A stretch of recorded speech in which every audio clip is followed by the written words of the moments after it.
Bwana, nipo na shabiki wa Yanga mzee wa kodi, leo nimemtembelea hapa kazini kwake Kariakoo kuja kupata meli matatu. Kipindi hiki cha usajili mambo yanakuwa mengi kweli kweli, hususan kwenye timu yake. Maneno yapo mengi sana, watu wakiangalia mashine upande wa pili, wakiangalia na kwao wanaona huku mbona noma. Alikuwa mzee wa kodi hivi bwana, kama kawaida. Mungu anasaidia. Ana furaha wakati wa usajili huo. Usajili. Tunafurahia usajili, vyuma vinashuka. Vinashuka. Kushangilia Miambo nani? Mimi. Mimi Miambo siwezi kumshangilia kwa kweli. Miambo au nani, si Mwijage? Wale kwa kweli hapana. Hapa ile Mwijage kwamba eti anakuja kucheza nafasi ya Pacome. Kwa kweli nadhani chuma nyingi sana anaenda kufungwa na Simba msimu huu. Unasema? Yaani Mwijage kama ndio replacement ya Pacome, naona kabisa kule ndio itakuwa njia, tutafunga goli nyingi sana safari hii. Yeah, of course, kwa sababu mpaka sasa hivi wachezaji ambao tumewatambulisha klabu ya Yanga ni wachezaji ambao kwanza daraja lao ni chini sana, hawawezi kuanza. Na ukiangalia mashindano ambayo tunaenda kushiriki msimu huu, mashindano ni makubwa. Tunashiriki Champions League, tunashiriki ligi kuu, tunashiriki CRDB na baadhi ya mashindano mengine madogo madogo. Kwa hiyo ukiangalia namna ambavyo viongozi wanafanya usajili, naona kabisa tunaenda kuingia chaka na tunawapa fursa nzuri watu wa Simba kwenda kuchimba dawa tena msimu ujao. Wataenda kuchimba dawa kwa sababu hii usajili tunaofanya huu unanipa mashaka sana. Mashaka. Kwa hiyo unaona kama usajili huja kufurahisha mpaka sasa hivi. Mpaka sasa hivi wale ambao wametambulishwa kiukweli, yani hawapo ambao wanaweza kaanza kwenye klabu. Sio klabu yetu tu, hata na Mungu hawaanze wale wachezaji. Of course, sijui Chuga, mara sijui Mwijage, sijui nani wale. Yani wachezaji ambao quality yao ni ya chini kabisa. Siwaoni wakianza kwenye timu kubwa ambayo ina malengo ambayo ya kucheza Champions League au mashindano ambayo ya kuweza kujivunia mchezaji. Kavurunda. Mpaka sasa hivi nasema tu amevurunda kwa sababu wachezaji wanaotuletea sijaridhika nao. Sijaridhika nao. Sijaridhika nao. Labda baadaye kama atafanya usajili ambao utaniridhisha, sawa, nitasema yes. Hao ndio wachezaji ambao watu wa Yanga tunawataka, lakini mpaka dakika hii wale wanne ambao wametambulishwa, naona kabisa hapa engineer ameingia shakiki. Na tuelewane kabisa, sasa hivi wanampa kipaumbele engineer. Wachezaji wakishakuja kuchemka wanaanza engineer kuhusika mara hivi na hivi. Usajili hajafanya engineer, tuambizane mapema kwa usajili anaofanya nani, ili lawama tumtupie yeye baada ya wachezaji hawa kufeli. Kwa hiyo tuambizane mapema wanaofanya usajili ni wakina nani, ili kutokea kama kina Musabara Conte, wakina Dumbia, si wakina nani wala kina Buba, asije mtu akakataa akasema mimi sikufanya usajili, alifanya mtu mwingine. Atuambie mapema ni nani ambaye amefanya usajili, ili sisi lawama zetu tumtupie yeye. Unapoona bado kikosi chako akikuhitaji hawa wachezaji ambao wametambulishwa, mpaka sasa hivi kikosi changu kwa namna ambavyo kilivyo, unajua sisi ndio timu pekee ambayo wachezaji wengi sana ambao walikuwa wanaanza misimu miwili nyuma, wengi wanakuwa wameumia. Kwa mfano Pacome alikuwa anaanza, Majela yule pale, Jobu na yeye kama unavyojua, Dube kaondoka. Kuna wachezaji kama hata Israeli Mwenda pia naye anaweza kaondoka. Kwa hiyo wachezaji kama wanne mpaka tena ambao ni first 11 hawapo. Kwa hiyo wanavyotusajiliwa wachezaji kama hawa kwa kubahatisha, ambao ni wa kuwapa muda, inanipa wakati mgumu kwa sababu timu yangu hata najua haipo vizuri kwenye usajili. Hata ukiangalia unasema haipo vizuri kwenye usajili. Ya Yanga unamaanisha timu yako ya Yanga? Si Yanga, ina maana haiko vizuri kwenye usajili. Hata tukiangalia misimu hii miwili, namna scouting wamefanya usajili ambao sio viwango vya klabu ya Yanga. Yaani viwango vya scouting zetu ni kucheza ligi ya pili, unaelewa?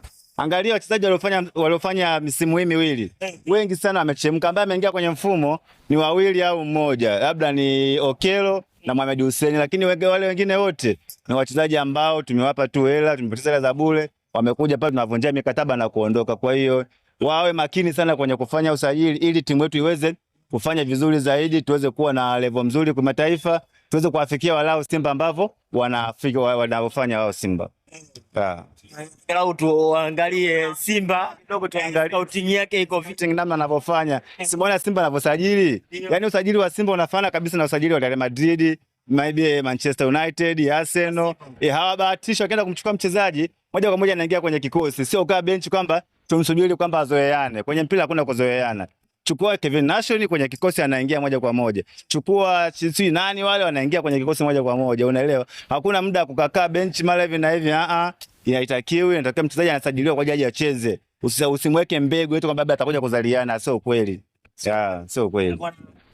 Yanga wanahusishwa na washambuliaji kadhaa wa kimataifa ikiwemo Justus kutokea nimesahau kidogo kutokea wapi, huyo ni striker lakini pia kuna winga ambaye wanamtaka kutokea nchini Ghana. Wewe unasemaje kwa hizi sajili za kimataifa, au ndo bado wanapima maji kwenye nini? Kwa ngumu kwa yani, hapa wanachokifanya wao ni kama wanapima maji ya bahari kwa kidole. Ni ngumu sana kuweza kujua kama watakuja kweli au la, kwa sababu hizo skendo si zipo. Tushahusishwa na wachezaji wengi sana wazuri, lakini mwisho wa siku wanakuja wachezaji wa daraja la chini. Kwa hiyo watakavyokuja, tutakavyowaona kiwango chao, ndipo nitasema kwamba yes, hao ni wachezaji wazuri, umeelewa? Lakini sio kwamba eti unamtoa Dube alafu anakuja Chuga, ni ngumu sana. Au unamtoa Pacome alafu anakuja ile Kimwijage, ni ngumu sana kukompea wachezaji. Kwa hiyo watakavyokuja wachezaji wazuri, nitakavyoona kikosi chao kama wanaweza kafit kwenye mashindano yetu, nitasema yes, hapa wamefanya usajili mzuri ambao utaenda kutupa matokeo mazuri kwenye mashindano. Lakini wachezaji hawa wabeza jioni wa kukoteza ni ngumu sana kuweza kujadili sasa hivi kwamba watatufaa au watufai. Yani mimi nazungumzia ambao wapo tayari tushawasajili na kuwatangaza. Hawa daraja lao daraja la chini na hawawezi kuja kuhendo pressure ya klabu yetu. Klabu yetu pressure yake ni kubwa. Kwa hiyo inatakiwa hata wachezaji pia tupate wachezaji ambao wako machua, ambao tayari washa develop, yani wanajua kabisa ladha ya mashindano, wanajua ladha ya mashabiki, na wanajua kabisa kuweza kubalance shabiki pressure zao na vitu vingine vya namna hiyo. Bwana, kelele zilikuwa nyingi sana hapo mwanzo kuhusu moja kati ya winga hatari sana kutokea Sudani kule, alichezea klabu ya Al Hilal, Jean Kalemogisha, ambaye anahusishwa sana na klabu hizi, licha ilishatoka taarifa kwamba huenda akaenda Al Ahly Tripoli, lakini hajakamilisha hilo dili. Imekuwa kama surprise package ambayo wanayanga na uongozi pia wanauimba sana kwamba kutakuwa kuna wachezaji wa surprise. Ili unaliona kutimia ndani ya klabu yako? Ile ndo aina ya wachezaji ambao tunawahitaji kwenye kikosi chetu. Yaani kama siku akitambulishwa yule Mugisha sijui akija kwenye kikosi akatambulishwa kwamba yule mchezaji wa Yanga, hapa nitaonyesha mikono juu, nitasema yes, hapa viongozi wamefanya vile ambavyo mashabiki wanataka. Kwa hiyo ni aina ya mchezaji ambaye performance nzuri, anajua kufunga, anajua kujiposition na ni mzoefu, unaelewa? Ashawasumbua sana timu kubwa, ashawasumbua national timu kubwa kama Pyramid, sijui na nini hivyo. Kwa hiyo yule ndo aina ya wachezaji ambao sisi tunawahitaji, lakini itakuwa ni ngumu sana kuja kwenye klabu yetu, kwa sababu ukiangalia namna ambavyo itakuwa ngumu sana kuja kwenye klabu yetu kutokana na thamani yake. Unajua sisi tunachukua wachezaji ambao tayari washamaliza mikataba, tunaenda kuchukua tu kuokota, unaelewa? Kitonga Gandalandizi, sio wale wachezaji ambao wapo kwenye mikataba na timu zao, kwamba uwavunjie mkataba au uweze kufanya uhamisho wa bei kubwa, inakuwa ni ngumu sana. Sisi huwa tunavizia wale ambao tayari yani mipira lokufa, unajua mipira lokufa. Kwa hiyo dead balls, kwa hiyo ni ngumu sana kwa yule mchezaji. Kama atakuja atajitahidi kufanya hivyo, itakuwa vizuri zaidi, lakini kwa wachezaji ambao tumetambusha mpaka sasa hivi naona bado kwenda kufilisika kwa huyo mchezaji. Yanga tunawekeza tu hela ambayo itaenda kutupa hasara. Kwa sababu yule mchezaji kwanza, kama akija quality ya wachezaji wengi, najua mchezaji mzuri lazima akutane na wenzake ambao watakuwa wako kama pacha, wanalishana mipira vizuri, wanaelewana. Lakini anakuja kumchukua mchezaji mzuri mwenye quality ya juu, unamweka pacha na nani? Yaani kule mbele akaina buba, nampa nini? Pasi zake nyingi zitakuwa zinapotea. Kwa hiyo mara nyingi sana mchezaji kama yule akichezea maybe kwenye timu ya Simba, kwa sababu kuna mafundi wengi kule, kuna kina Mpanzu, kuna kina Oula, wakina Libase, unaelewa? Hata ukimweka yule mchezaji yule Cloud sijui, anakuwa anacheza vizuri bila taabu, unaelewa? Kwa hiyo mimi nachoomba usajili mzuri ambao utaleta manufaa na utaleta faida kubwa kwenye klabu yetu. Sio ili mradi usajili, hapana. Usajili wachezaji ambao daraja lao ni la juu, ili kuweza kuleta chachu na makombe mengi kwenye klabu yetu. Chachu na makombe mengi kwenye klabu yetu. Lakini huoni Kalemogisha akisajiliwa kwamba akiperform vizuri? Hata kama akija hawezi kuperform vizuri kutokana na aina ya wachezaji ambao wanamzunguka. Wachezaji wengi kwenye klabu yetu tayari age imeenda, unaelewa? Yaani kule mbele kuna kina nani, kina Mdathili, yani maji ya jioni, kuna wala kina sijui kina nani mbele kule. Wachezaji wengi sana kiufupi, yani tayari washatumika sana, hawana energy ya kutosha, hawana skills, hawana ubunifu. Kwa hiyo ili unapochukua wachezaji walau 3 au 4 wawe na quality nzuri ambayo wao watatengeneza pacha ya kuweza kusaidiana vizuri na kuweza kupeana mipira kutengeneza matokeo mazuri, lakini mchezaji mmoja anakuwa mzuri pale mbele, alafu wengine wote ni wachezaji wa bei za matunda ya sokoni Kariakoo, inakuwa ni ngumu kuweza kubalance na kuweza kupata matokeo. Kwa hiyo unaiona msimu ujao Yanga kwenda kupokea visago na kupitia mateso? Rais tutakiona tarehe 12 tunacheza na Simba. Sasa hivi wenzetu Simba wako huko Rwanda huko wanacheza huko msindo Kagame Cup, unaelewa. Wale wanajifua kule ni kama pre-season. Wako busy kule wanafanya vile, sisi tuko huko tunahangaika mitandao, tunachamba ombea, mara Simba wamemtambulisha mwalimu sio mchezaji wao, sio Wydad wanamtaka, vitu kama hivyo. Tuna usajili wa maneno tunaangalia vya wenzetu baada ya kujadili na mambo yetu. Kwa hiyo isije katokea baadaye Simba wao wanafanya mazoezi kule Rwanda, wanakuja wanajifua vizuri, wanakuja hapa wanatufunga goli tarehe 12, alafu tukatafuta chaka la kutokea. Mimi na si viongozi wetu na mashabiki na wanachama wa Yanga, huu ni wakati mzuri wa kufanya usajili. Tuache kuangalia masuala ya Simba kwamba wamemtambulisha mwalimu, mara mwalimu yuko Wydad, mara yupo hivi, mara kwa tudili na vya kwetu. Sisi vya kwetu pia vinatushinda. Usajili bado hatujamaliza. Tunataka tu focus na mambo yetu ambayo yatatupa mwongozo mzuri kwenye msimu huu, na tusiangalie mambo ambayo hayatuhusu. Mambo ambayo hayahusu. Masuala ya Simba ya nini? Kwa tunaona kabisa tunajichelewesha tu, yani tufanye usajili, tulete wachezaji quality ili kuleta ushindani kwenye pichi. Sio tunaenda kwenye pichi kipindi cha half time ukicheza na JKT ukijua kabisa hawa sisi hatuamudu kwenye uwanja, mnafanya mbinu nyingine kukimbilia nyumba ya jirani. Hiyo ni mbaya. Wakati mzuri wa kuandaa timu ni huu, ili usikimbie uwanja ukaenda nyumba ya jirani. Ni wakati huu, andaa wachezaji wazuri wenye ushindani wa hali ya juu. Hata kifika kipindi cha half time mkicheza na Simba msikimbie uwanja. Engineer timu imemshinda. Kumshinda mimi siwezi kudhibitisha hilo kama imemshinda, lakini kwa huu usajili ambao nauona mpaka sasa hivi mimi binafsi sijaridhika nao.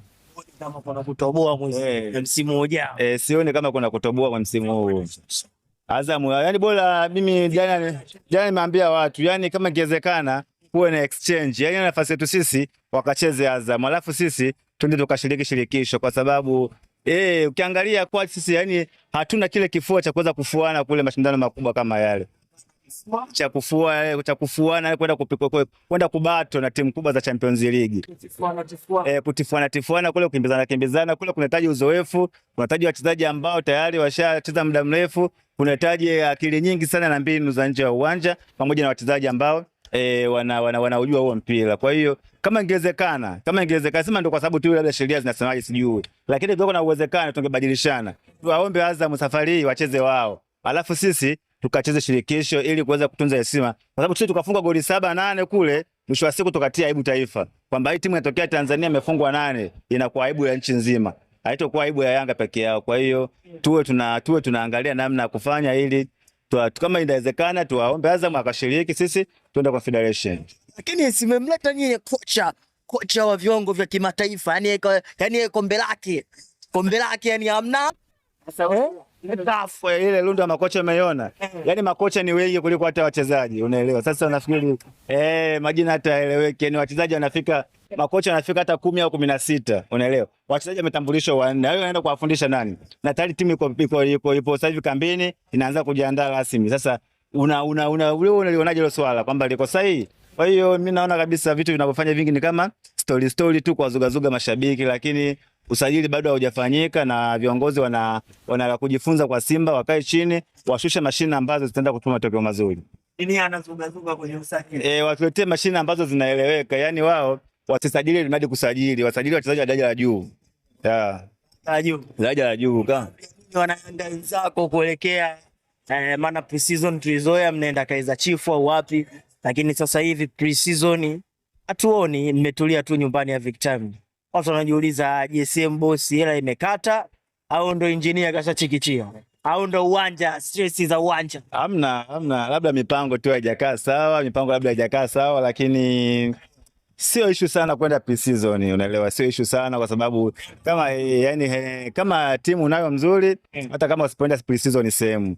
Kikubwa tu na wachezaji ambao wanaweza wakakupa matokeo mazuri na wakakuletea makombe. Kwa hiyo mimi nisho kwenda pre-season siwezi kujaji sana kwa sababu Yanga wana uhakika na wachezaji. Wachezaji tuliokuwa nao msimu huu kidogo ni wale watia maji. Kwa hiyo hatuwezi kwenda kuwaibisha kule South City Otakapu mara wapi, na kwa kidogo changamoto watachoka, afu mwisho wa siku tarehe 12 tunakutana na Simba, tunakuja tunapigwa na kuaibu.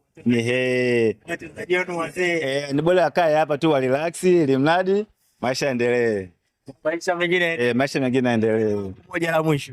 Bwana, mimi ninachoweza kuwasihi watu wa mpira, kwanza wapende mpira, wakishapenda mpira baadaye ndio wachague timu ya kushabikia. Lakini ukiwa unashabikia tu timu alafu mpira hujui, hata mtu akija kutoa maoni unahisi kama labda kama hapendi hiyo klabu, labda kama ana nini sijui wewe anakurocha. Lakini mtu ambaye anatoa makosa ya timu yako, huyo mtu umshukuru sana, kwa sababu ndio anatengeneza ubora wa klabu. Mtu ambaye anasifia kila kitu, yeye kidogo anakuwa na changamoto. Mtu mzuri ni yule ambaye ukikosea anakuambia hapo umekosea, fanya hivi, ili uweze kujenga kesho leo bora. Shukrani sana. Asante sana.